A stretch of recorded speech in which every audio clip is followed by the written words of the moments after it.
donc? Et de quelles mœurs parlons-nous, tiens? Je crains fortement d'être en capacité de vous parler de mœurs moyenâgeuses ou de celles des années 80, bien que je crois que c'est à peu près la même chose. Je vous parlerai donc de nos mœurs à nous, celles auxquelles nous sommes tous confrontés, celles auxquelles nous participons tous, sans parfois même le vouloir. On entend souvent des « c'était mieux avant ». Moi, à mon époque, oh vous les jeunes.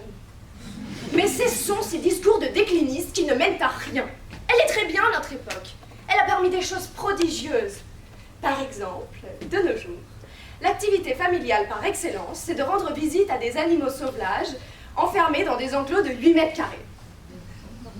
Bon, vous me direz, 8 mètres carrés, ce n'est pas si mal. Il y a même des gens à Paris qui payent pour ça. Notre époque a également permis un pouvoir d'achat très haut. Par exemple, je peux m'acheter un t-shirt pour seulement 5 €. Il a sûrement été cousu par une petite fille de 5 ans dans une usine désaffectée au Bangladesh, mais je veux dire, 5 € ce n'est pas négligeable. Notre époque a également permis le développement des réseaux sociaux, haut lieu de démocratie, où chacun peut dire ce qu'il veut, quand il le veut, sans filtre et sous couvert d'anonymat. Le concept est génial, non? Allons demander ça à Mila, Marion Séclin, Maëva Guénam, Oshi, Benjamin. Quelle belle époque! Je n'ai pas réussi à vous convaincre. Diantre, c'est à se demander ce que je fais ici. Trêve de cynisme. Les mœurs, dans leur définition la plus simple, correspondent à l'ensemble des pratiques et des habitudes d'un peuple à une certaine époque. En bref, elles semblent être les témoins d'un état d'esprit à un instant T. À l'instar des mœurs esthétiques qui ont évolué en un temps étonnamment court. Ce n'est qu'un exemple parmi tant d'autres, mais veuillez me suivre. Nous sommes dans les années 90 et un véritable culte de la maigreur est prôné par des icônes comme Kate Moss, Naomi Campbell. Les femmes, on les aime fines, non, finiformes, sans forme même. L'idéal féminin a des côtes apparentes, fait un bon bébé et ne se resserre surtout pas au moment du dessert.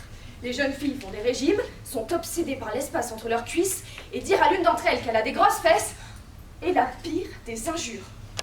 Nous sommes dorénavant en 2022 et c'est justement les grosses fesses qui font gagner des millions aux Kardashian. Comme quoi au tempora au Morès. Je ne suis pas sûre que Cicéron soit très satisfait que j'illustre sa citation par une allégorie de postérieur. Mais bon, il faudra bien qu'il s'y fasse. Oh, pas mal. Autre chose qui a évolué en très peu de temps, la drague par exemple. Dorénavant digitale, la drague est avant tout numérique. On s'envoie des roses sur Instagram, on se parle avec des mots doux sur WhatsApp. Pourquoi s'embêter à clamer des vers de Ruy Blas à sa bien-aimée? Je vous aime de loin, d'en bas, du fond de l'ombre. Je n'oserais toucher le bout de votre doigt et vous m'éblouissez comme un ange qu'on voit. Quand on peut se contenter de scander un « Hey mademoiselle, t'as pas un snap ?» Cette différence de mœurs est assez flagrante quand on écoute nos aînés nous raconter leur histoire à l'eau de rose. C'est toujours très romancé, très romantique. Ça donne des discours de ce type. Tu sais, mon fils, j'ai rencontré ta mère un jour d'automne. Une brise a traversé ses longues mèches blondes laissant planer un parfum de chalimard et de renouveau. Je ne le savais pas encore, mais j'étais amoureux pour la première fois. Alors au printemps de ma vie, dévêtue de toute confiance en moi, j'ai pris mon courage à deux mains, en espérant qu'un jour ce serait elle qui me tiendrait la main. Je l'ai approchée et j'ai remarqué qu'elle portait un vinyle des Beatles sous son bras. Je lui ai dit qu'Here Comes the Sun, c'était ma préférée. Et par chance, c'était la sienne aussi. Alors j'ai tout de suite su que c'était la bonne. Quelle belle histoire. Et pourtant, je ne suis pas sûre que ma génération pourra se vanter d'en conter d'aussi belles à ses enfants. Je pense que des récits plus modernes donneraient des discours de ce type. Par exemple, en gros, j'ai DM ta mère sur Insta, elle m'a snapback ses flammes, je lui ai envoyé mon même préféré, elle m'a répondu avec un hashtag lol et un gif de Mr V, alors j'ai su que c'était la bonne. Alors oui, les mœurs évoluent.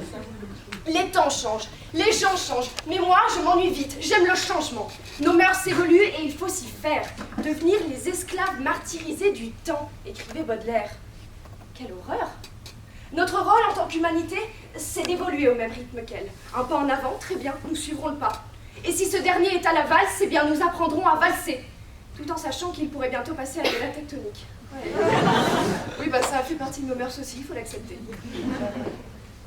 Histoire de ne pas devenir des boomers, des has-beens, des gens dépassés par le changement. Il faut continuer de muter continuellement pour être en parfaite adéquation avec son temps. Autrement dit, plus de tatouages tribal en bas du dos en 2022, c'est acquis pour tout le monde. Génial. Non, plus sérieusement. Notre époque a vraiment permis du bon. Je dirais même du beau. Notre temps a su unir toutes les ethnies, toutes les sexualités, faisant de l'arc-en-ciel une nouvelle peau.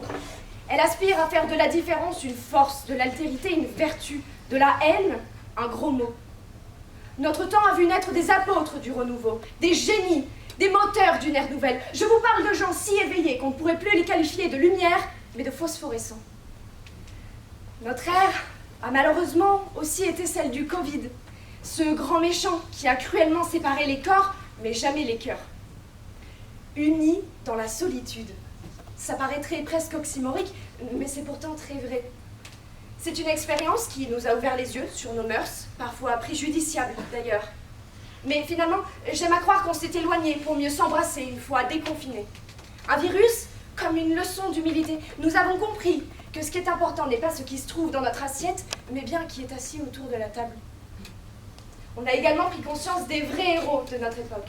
Alors que nous avions jusque-là construit des haies d'honneur pour des patrons du CAC 40, des journalistes, des acteurs de cinéma, ce soir, cher public, j'aimerais plutôt vous parler du personnel soignant, des bénévoles, des éducateurs, à ceux qui construisent leur identité dans l'autre, à ceux qui parviennent à dire l'indicible et à écrire la douleur, à tous ceux qui ne visent pas le lucratif mais bien l'humanité.